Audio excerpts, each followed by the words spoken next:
तर आपण आपली मराठी भाषा व आपली मराठी संस्कृती ही आपण स्वतःनेच जपली पाहिजे. पण मी माझी भाषा बोलायला सोडणार नाही, कारण की माझ्या भाषेवरती मला खूप प्रेम आहे. तर नमस्ते इंडिया आणि जय महाराष्ट्र. आता आमची शिप फ्रान्समध्ये थांबलेली आहे. बघू शकता तुम्ही बाजूचा पूर्ण व्ह्यू, बाजूला सीबॉन लागलेले आहे. तर बहुतेक जणांचे असे प्रश्न आहेत की मी मराठीमध्ये का व्हिडिओज बनवतो, हिंदी इंग्लिशमध्ये का नाही बनवत, माझे फॉलोअर्स वाढतील म्हणून. अगोदर तर गर्व आहे मला की मी महाराष्ट्रीयन असल्याचा. आपण महाराष्ट्रामध्ये इंडियामध्ये घरी मराठी बोलतो, तर इथे येऊन दुसरी भाषा का बोलावी असं मला स्वतःला वाटतं. आणि माझे सर्व फ्रेंड्स पोर्तुगीज, स्पॅनिश आणि हिंदी बोलणारे आहेत. आणि त्यांच्यामध्ये राहून जर मी मराठी बोलत असेल तर ही सुद्धा अभिमानाचीच गोष्ट असेल.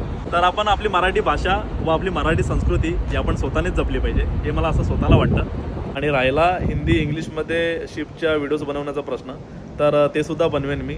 माझ्यासाठी हिंदी मराठी काय मॅटर नाही करत, सर्व आपलेच आहेत. पण मी माझी भाषा बोलायला सोडणार नाही, कारण की माझ्या भाषेवरती मला खूप प्रेम आहे. आणि तुम्हाला काय वाटतं ह्याबद्दल हे सुद्धा तुम्ही मला नक्की सांगा. आणि व्हिडिओ आपल्या मराठी भावापर्यंत नक्की पोचवा. आणि व्हिडिओ आवडले असेल तर नक्की लाईक, शेअर आणि फॉलो करून ठेवा, म्हणजे मी परत तुमच्यापर्यंत पोहोचेल. भेटूया अशाच नवीन एका व्हिडिओमध्ये. तोपर्यंत बाय बाय.